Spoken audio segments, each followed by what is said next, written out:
why do you have extras? Yep. See, this is the wonder of program operations. Always a backup plan. All hail Praga. Pretty much. We should have a shrine. Okay, first word is it my HDMI cable? Take a selfie. Let's There. find out. Surrounded with PJD 5531W. Oh, you were not gonna start it. Helps if I have it actually, turned on. It was on enough to identify. It should be fine. You're an adult. Taking a selfie? Actually, I'm just recording. Yeah, this panel is one of my favorite ones. So how many of you have played the game, Monster Go Quest? Yeah, I know you have, dude. You're here every time I do this panel. No, I only came last time, like last ALA. You're right. I was actually in school. There is one guy who comes every time I do this panel. I've been doing this panel for maybe 3 years now, with a little variation, every single time. What is up with your computer making me freaking reverse this? No. Select a ticket. Huge. That's the worst one. Okay. I can write backwards at least. I'm too fast. Panic. Gotta go fast. Gotta go faster, faster. Faster. Yeah. How the hell is girls? That's the right one I wanted. Never a time to drop Yes, that. There we go. There we go. I don't know why it would even give me that option, but okay. I told you wanted to hang it from a ceiling, you know? I didn't know Okay. Sonic made it. Or maybe it's from a mirror. I'm not sure. They make projectors and video games. Wow. There it goes. Oh, Wait, the hey. lecture. The lecture. The lecture. Let's load. All right, ready? Extras. Let's see. Encyclopedia. Go. Let's go with normal. Okay then. Well, good evening, everyone, and welcome to Monster Girl Quest: The Lecture. Now, first things first, while I am more than confident in the staff's diligence in making sure the audience tonight is truly 18+, I have known other panelists at other conventions who have reported that people under 18 have managed to make it into their 18+ panels. And that being the case, I think it's only prudent for me to say a few things before we get underway. Number one, this lecture is not appropriate for children. Is there anybody here who's, might be cool? I don't see any parents in here with children, but should parents come in here with children, I would like to. What I would say to them is, let me be perfectly clear. This lecture is based on a game that contains copious amounts of nudity and sexual acts between humans and human monster hybrids. Good evening. We're off to a little bit of a late start. Copious acts of nudity and sexual acts between humans and human monster hybrids. As such, if it were to be given an NPAA rating, it would be NC-17 if it got one at all. Neither I nor this convention will be held responsible if you as a kid, or if you bring a kid with you in here that is under 18 and they see something you'd rather they not. If you were not expecting that when you walked in, please feel free to remove yourself from this room and go to, I think video gaming is still open? Yes, sir. Video gaming is still open. They got Rock Band up there. I love the drums on Rock Band. So, number two, if you find such topics, this lecture is for mature audiences. If you find such topics to be offensive, please feel free to leave now and not approach me after the lecture to tell me just how offensive you find it to be. If you'd like to discuss why these subjects seem offensive in modern Western society, please stick around. I would love to discuss that with you. Number three, this lecture is for people who like learning. I'm an academic at heart, and I'm going to teach you stuff. If you are opposed to learning, please, and I say this in the kindest possible way, please leave. Just get the fuck out. I love learning, and I will not tolerate willful ignorance.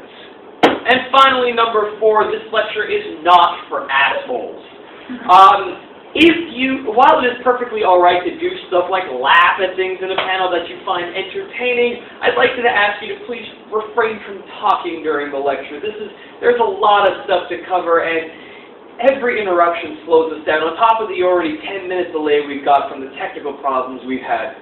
If you have something to say, you're more than welcome to voice any comments or questions or concern you have about the show once it is done. You paid to come to this convention, you paid to stay at this hotel, you have every right to attend this lecture, but your right to do so only exists so far as it doesn't interfere with anyone else's right to be here. That being said, if I see that you are bent on being an annoying prick, and that you want to be an asshole, I will publicly shame you, then kick you out. It is not the first time I've had to do it, and it won't be the last. So, like I said earlier, well, some of you weren't here. My name is Victor Frost. I'm wow, this information is a little old. I graduated from California State University Northridge from the Mike Curb College of Arts, Media, and Communication with a degree in the Cinema Television Arts with an emphasis on radio production. I'm a professional audio engineer and, like many of you, I presume a big fan of Japanese media. So, introductions all over, let's get started. Monster Girl Quest. How many of you have played this game before? Yeah? I stand. I pirated it. No, nothing. What? You played it. Nobody else? You, back there. Okay. So, for those of you who haven't, just be warned, we are going to be digging really down deep into this game, so there will be spoilers. So let me start by sharing a little story with you. I am not the otaku I once was. Like many of you, I was introduced to anime and Japanese media through Toonami's afternoon block, where they had stuff like Tenchi Muyo and Robotech and Sailor Moon, and I became really into anime. I mean, I was starving for this stuff. I would ride my bike to Blockbuster, that's dating me a little bit, ride my bike to Blockbuster with my dad's membership card in hand and all the money I got mowing lawns and stuff, and I took out as much anime as they would let me take out at any given time. I did not care how bad it was. I watched it. I even watched ND Geist, so I can't really tell you what it's about. Maybe I blocked it out or something. As I got older, I watched more and better shows. Cowboy Bebop, Trigun, Evangelion, and I started going back and watching old shows that I had missed. Old shows that friends were recommending, and apparently I missed a lot of great stuff. It wasn't until I ran into the show Genshiken that I learned about erotic games. Gasp, right, an anime geek that didn't know about erotic games. It was kind of odd, and I didn't really understand the appeal, so whatever, I ignored it. Fast forward to 3 or 4 years ago, I'm now a well-read, scholarly type. I'm in college, steeped in media from all around the world, and literature from fuck all who knows how old, and, you know, I'm not watching as much anime as I used to. I know what I like, what I don't like, and sometimes I make an exception if it comes recommended highly enough, but, you know, unless it comes from a trusted source, I generally spend more time reading books and care more about stories and characters than cheesecake underpants nosebleed bullshit. So, I was just getting into My Little Pony at the time, and I started searching for wallpapers, you know, like you do. And I searched for unicorn. And one of the things I ended up getting in the results was this. So I'm staring at it, and I'm like, is that a fucking unicorn centaur? So I do a reverse image search to try and find out where this is from, because it looks like something that was made, you know, a lot of, you know, it looks like a book, and where something looks like a book, there's simply more pages. So I look and I find more images like it as different mythological creatures. And the thought sort of turns around in my head like, wait a minute, this is like one of those Genshiken games. That's how I framed it in my mind. The only context I had of hentai games at that point was Genshiken. It was one of those Genshiken games.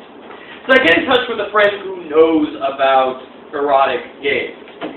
We all have one or two of those friends like that, or maybe you are one of those friends. Anyway, I get in touch with him and I ask him if he recognizes these, and he gets that look. Yeah, that look like a Jehovah's Witness who thinks that maybe this time, for real, they can convert someone. Sure enough, he recognizes it, and telling me that the image itself isn't from a game, but it's from one that is heavily based on that series of images. And he didn't like it. Asked him why. He says, and honestly, you cannot make this shit up. He says, there was too much story and not enough porn. Ding, ding, ding, we have a winner. I went and I downloaded it and I started playing. Anyways, Monster Girl Quest follows the story of a young hero named Luca, who, in trying to realize his goal of peaceful coexistence between humans and monsters, embarks on a journey to try and convince the Monster Lord to stop the monsters from attacking the humans. He's joined by a very powerful monster named Alice, who decides to tag along with him and gives him, because she's just intrigued by his ideals. In fact, she gives him a special sword that does not kill, but seals its target and turns them into their base animal form. In this world, most humans, but Luca especially, follow the teachings of the goddess Elias, who considers monsters to be a failed creation of hers and prescribes a set of commandments for humans to follow. The first of which is, thou shalt not give semen to monsters. Right? This is important, though, because most monsters need semen as a major part of their nourishment. I mean, it's like the food pyramid. You got your semen, bread, fruits, vegetables.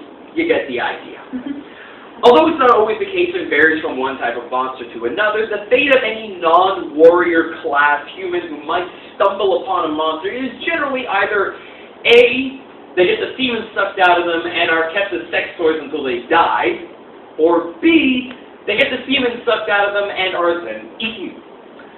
Thus, when you encounter a monster, you have to fight them to survive. And their attacks aren't exactly what you would call conventional. They attack with, basically, it's what you could call micro-rape. They attack with blowjobs and hand jobs and boob jobs and tail jobs, and basically they really only attack your penis.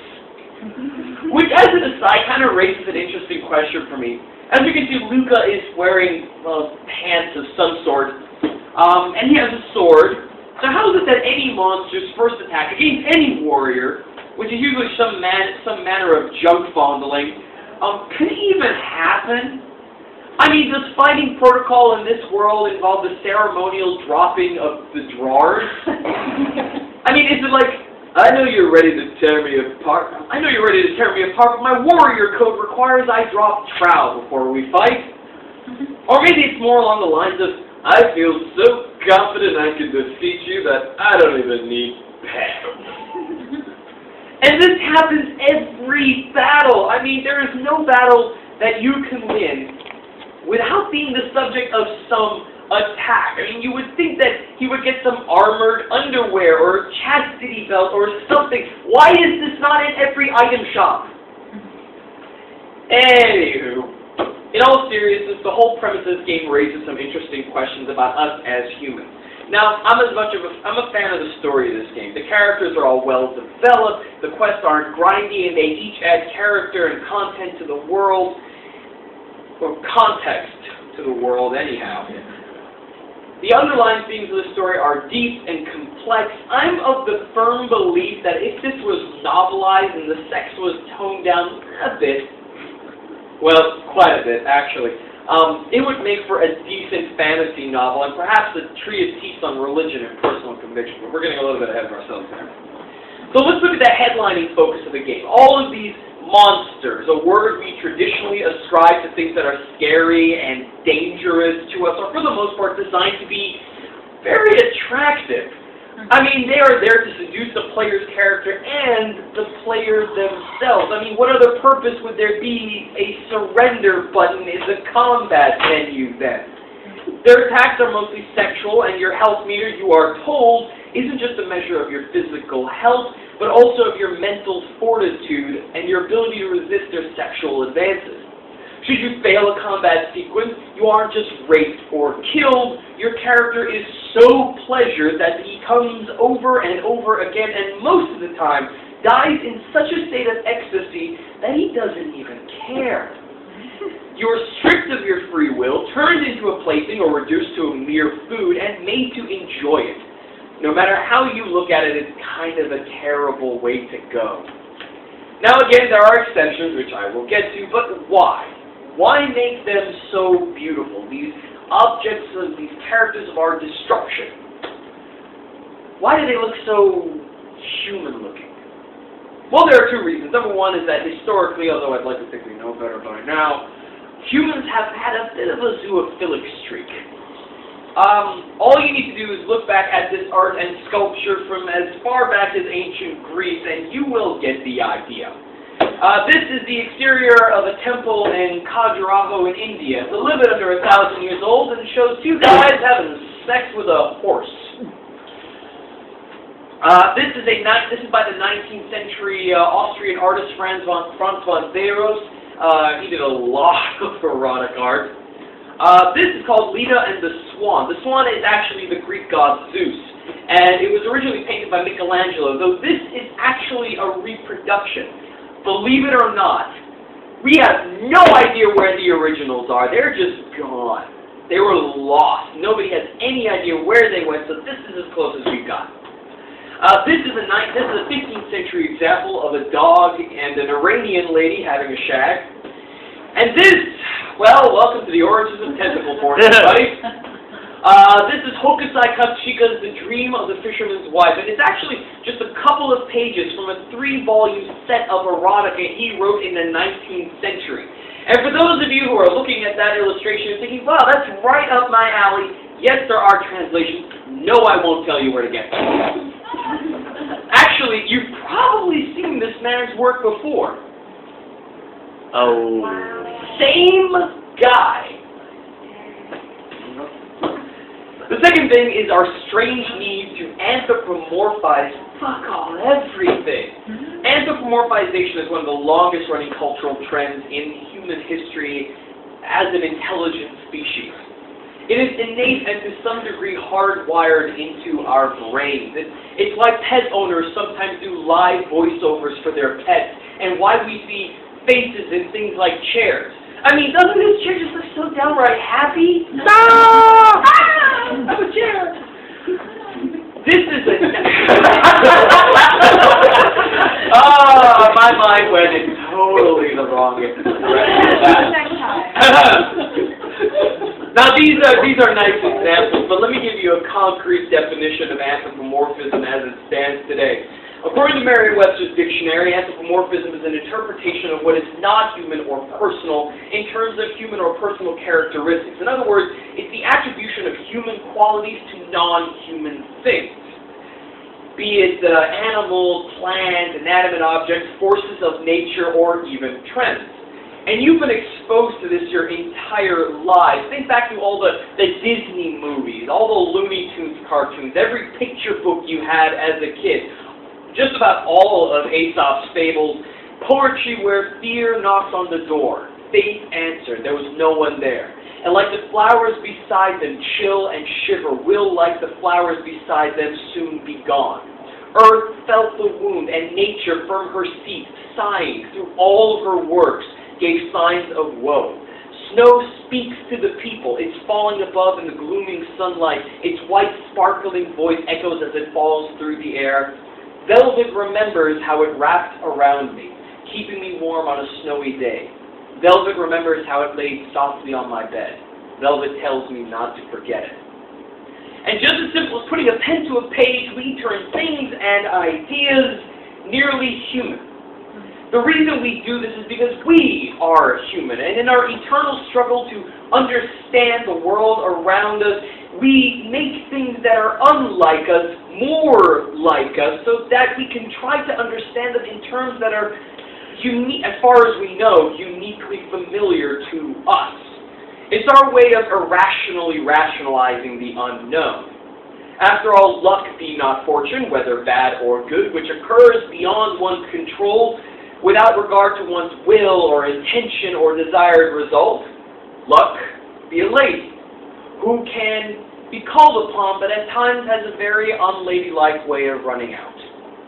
The anime fandom is, of course, intimately familiar with anthropomorphism. We have shows like Sherlock Hounds, where dogs are imbued with human-level cognition and personality, Axis Powers Italia, where entire countries are personified, and OS-cons, which are representations of various operating systems and more broadly, software itself. Software perhaps being one of the most abstract concepts we've created as a species. That's my favorites, Windows 2000 and Mozilla Firefox. Even companies are getting into the game. This is one of the videos Microsoft put out in Japan for the release of, was it Windows 7 or Windows 8? Now, we're about to find out. Hang on. You know these, right? No, not these. Oh, God.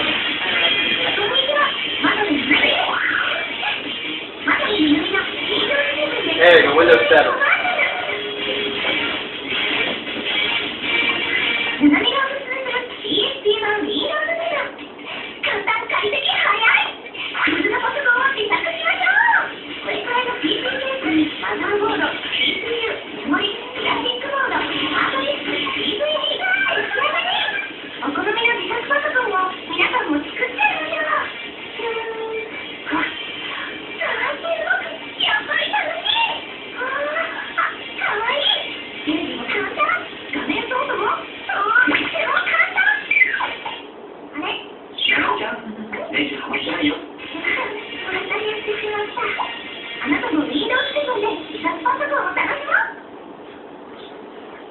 So, that is Madobe Nanabe. She is not just a spokesperson for Windows 7, but an actual personification of Windows 7. And if you were one of the first 777 purchasers of Windows 7 Ultimate Edition in Japan, you got a special theme pack that had tons of sounds. Every time you open, for example, every time you click the OK button in a dialog box, or I think it was maximize the window, you would hear beep boop, or if you got an error, you would hear piroring. Her voice saying it. Very weird. Of course, here we go. Of course, we all know there is a bikini-wearing elephant in the room.